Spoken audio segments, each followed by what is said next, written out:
My name is Captain Marcus Hale. I am 34 years old, and I have spent most of my adult life serving as a combat systems engineer in the United States Army. When I returned from 6 weeks of medical leave after a shoulder injury, I expected the familiar rhythm of the base to pull me back into place, the way it always had after every deployment and every recovery. Instead, the first thing I felt was the cold edge of distance, the kind that slips under the skin before you understand why it is there. I walked up to the gate and scanned my access badge, waiting for the usual green flash. The light stayed red. The guard looked at me like he was seeing a stranger wearing my uniform. I told myself it had to be a system glitch, something that would sort itself out with a quick call to admin. But the unease settled in before I reached the main building. The air felt wrong, as if the routine had shifted while I was gone and no one had bothered to tell me. Inside the engineering wing, the strangeness sharpened. My office door was open.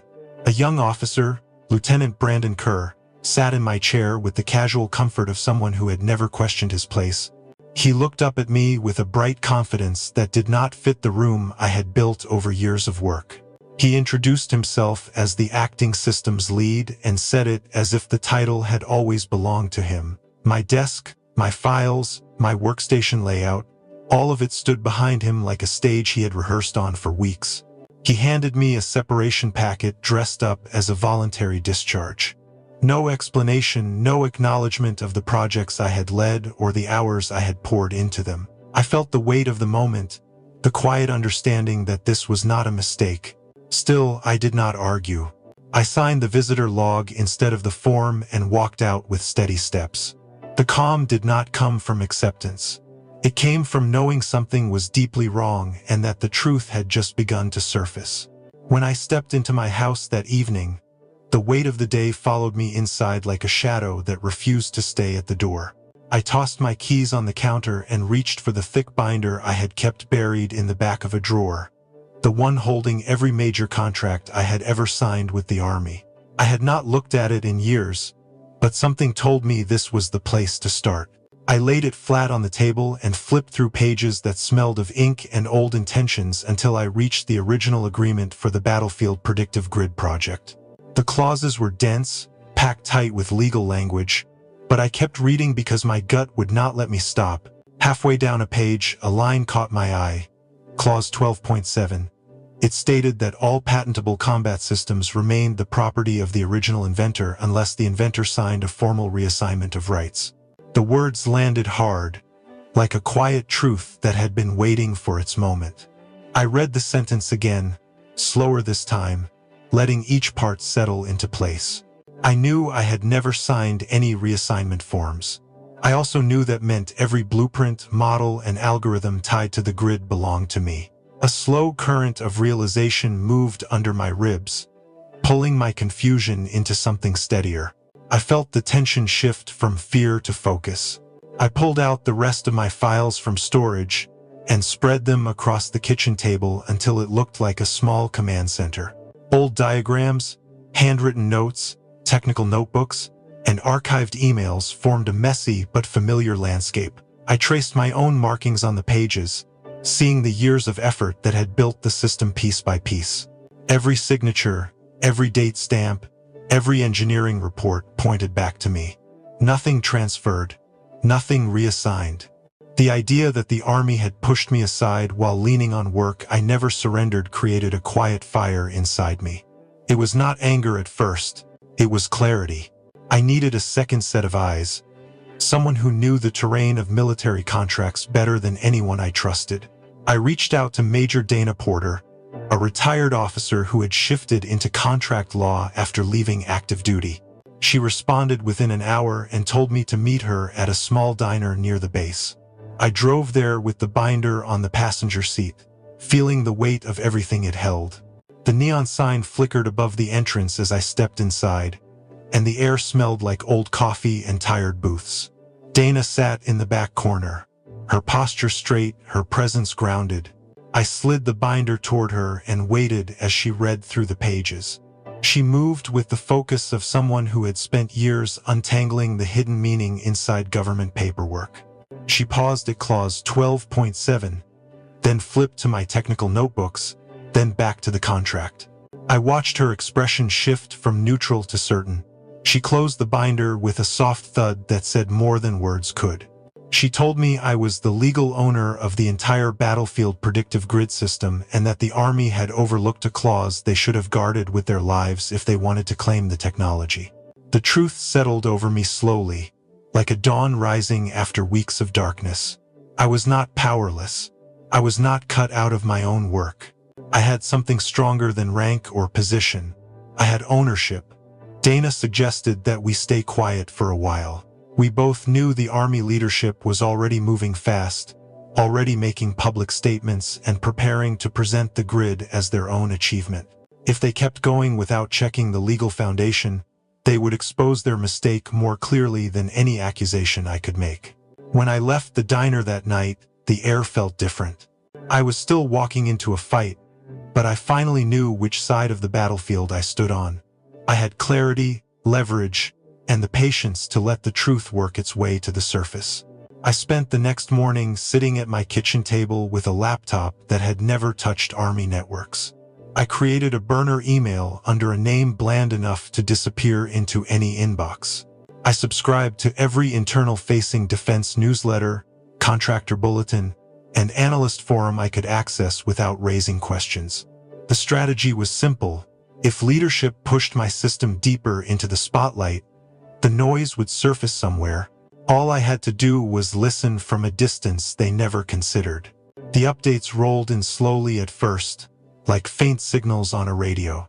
A note about upcoming procurement reviews. A mention of new combat analytics in development. Then I saw the first line that made my jaw tighten. It referred to a platform called Kerr Combat Horizon. I read it twice, letting the words settle in. Kerr had attached his name to the system I had designed from the ground up, the system that carried my signature on every technical submission. The quiet anger that followed was steady and sharp. It moved through me like a reminder to stay focused. I dug deeper into forums where junior analysts tried to predict which programs would appear at the Defense Tech Summit. Their speculation grew more confident with every post. They talked about the brilliance of the new acting systems lead and how he was bringing fresh energy to battlefield analytics. I kept scrolling until a link caught my eye. It led to a leak of early presentation slides. I clicked. The moment the file opened, the room seemed to narrow around me. On the fifth slide, I saw a familiar diagram. Same layout, same axis labels, same progression colors I had chosen years ago to track real-time risk patterns for field units. I leaned closer and saw the faint watermark near the lower corner, MH2X grid. I had added that mark to every draft before printing because old machines sometimes lost metadata. It had been a habit more than anything. Now it felt like the anchor that proved everything. I saved the entire deck to a secure folder, then captured screenshots in case someone tried to alter the file later. I sent the evidence to Dana with a short message explaining what I had found.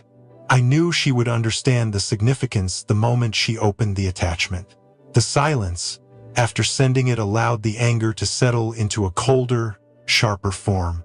This was not a misunderstanding. It was a deliberate rewrite of work I had spent years refining.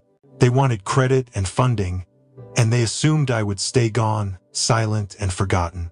I reached out to Sergeant Elena Brooks using a secure line we had set up years ago for field coordination. She had always been straightforward, loyal to the work more than the politics around it. When she answered, her voice carried a quiet urgency. She told me Kerr had been preparing for weeks. He had rehearsed in the simulation room, ordered updated hardware labels under his own project name, and instructed junior techs to scrub old references to the grid. The plan was to unveil Kerr Combat Horizon on the main stage of the Defense Tech Summit with senior leadership nodding in approval beside him.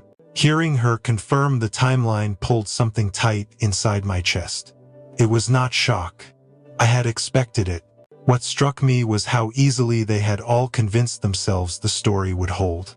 Elena apologized for not stepping in, but I told her none of this was her burden. She thanked me for trusting her and asked if I needed anything else.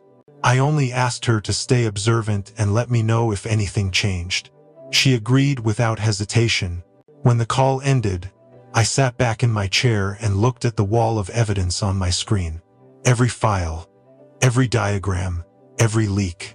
All of it told the same story. They were climbing a ladder they thought they built, and they had no idea who owned the rungs. The betrayal no longer felt like a wound. It felt like a direction. I closed the laptop and let the room go quiet. The army had made its move. Now I would wait for them to take one more step, the one that pushed their claims into the public eye. Once they did, there would be no undoing the consequences. I was ready for the moment they exposed themselves without even knowing they had done it. The packet arrived 2 days after I sent Dana the latest screenshots. It was thin enough to slide under my door, but the weight of what it carried felt larger than any briefing I had ever held. Inside was Clause 12.7, printed in crisp black ink, followed by the patent numbers tied to every subsystem of the battlefield predictive grid. Behind them were scanned pages from my technical notebooks, each one marked with dates, signatures, and notations that traced the evolution of the system from its early prototypes to its final field model.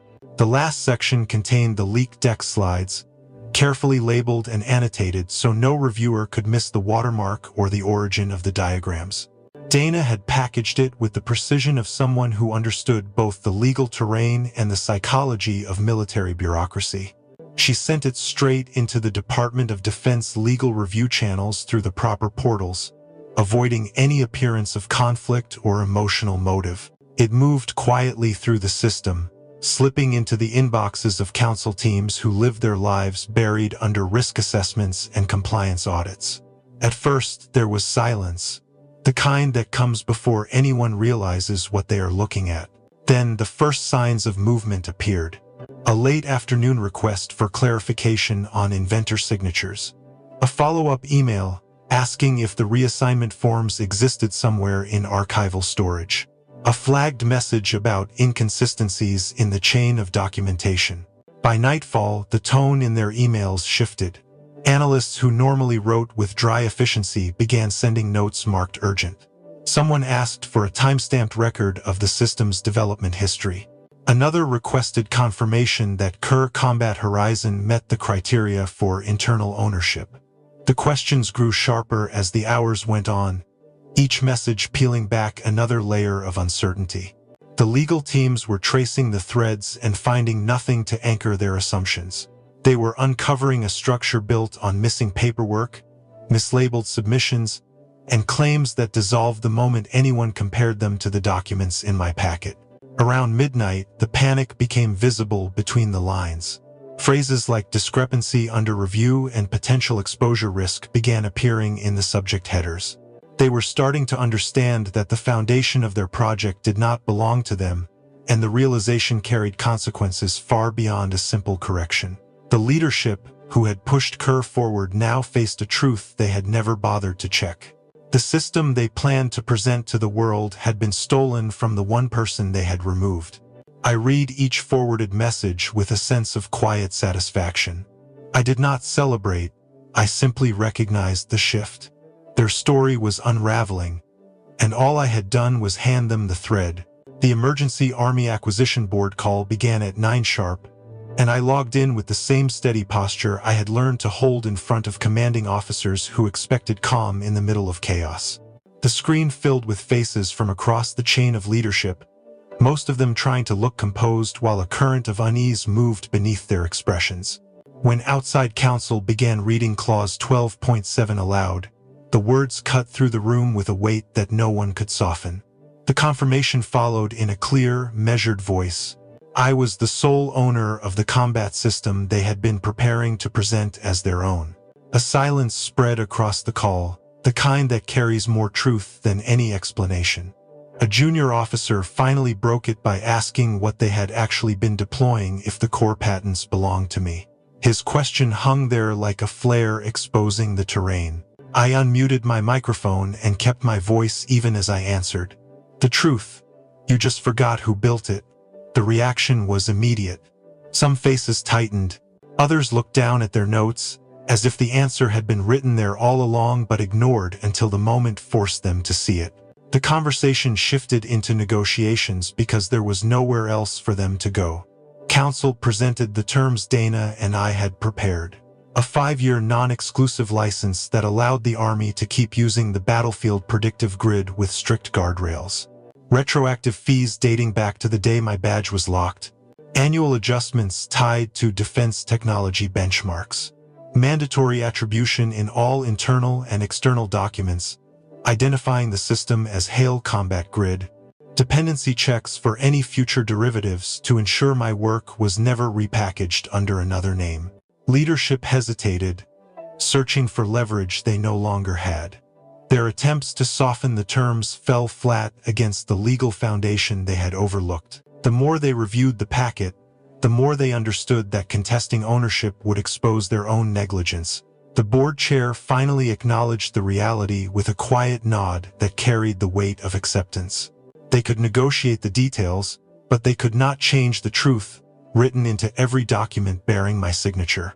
I stayed steady through the rest of the call, listening as they worked through the implications of the agreement. There was no satisfaction in gloating. There was only the recognition that the balance of power had shifted, and I did not need to raise my voice to hold my ground. When the meeting ended, I closed my laptop and let the stillness settle. The turning point had come, and they had felt every part of it. 48 hours after the board call, the first sign of the shift arrived in the form of a short message from Sergeant Elena Brooks. It was simple and direct, just a few words confirming what everyone on the inside already knew. Kerr had been removed from the Army under the official phrasing of loss of confidence. The decision came faster than I expected, but not faster than the situation demanded.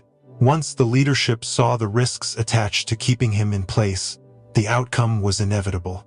I sat with the message for a moment, letting its quiet finality settle in.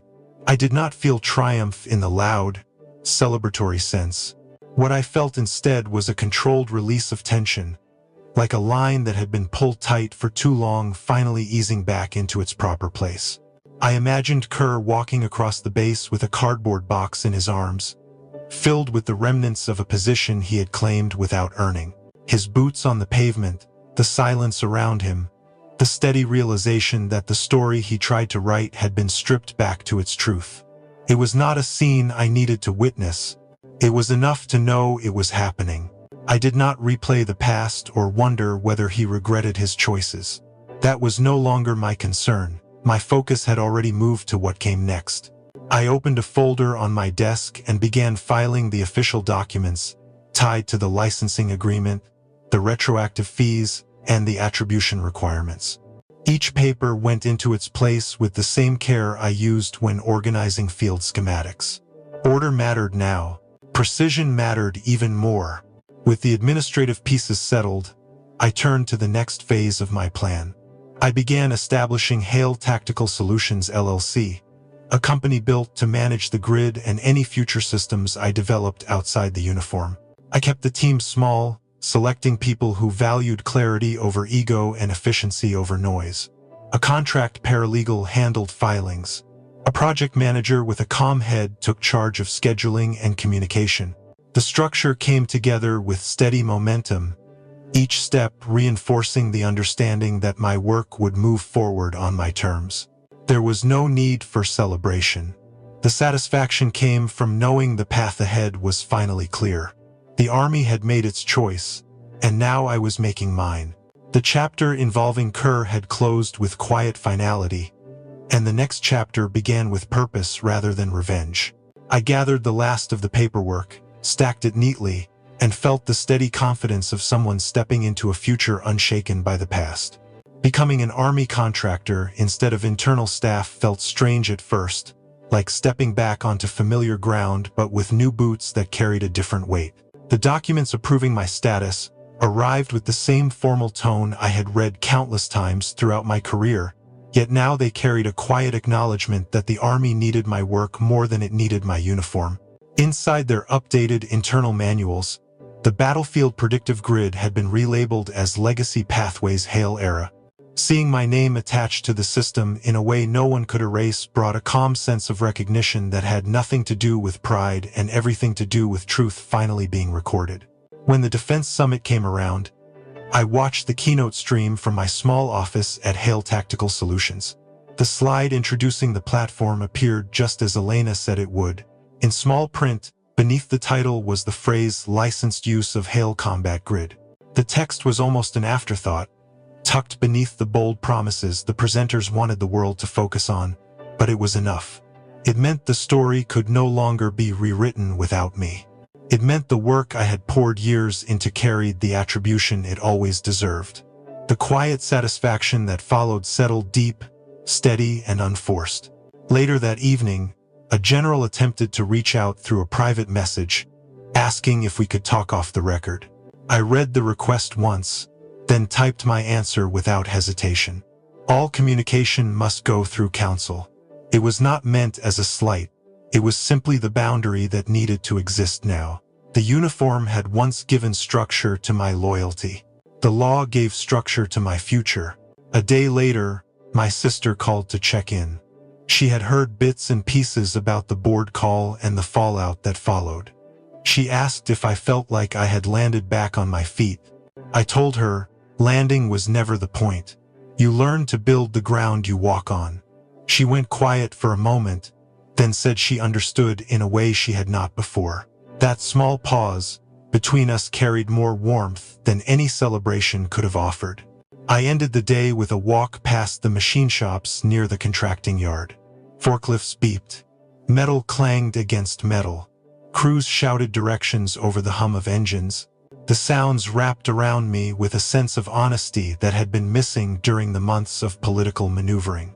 This was the world I had always worked for, the world that still made sense. As I stepped forward, the path felt clear, steady, and entirely my own.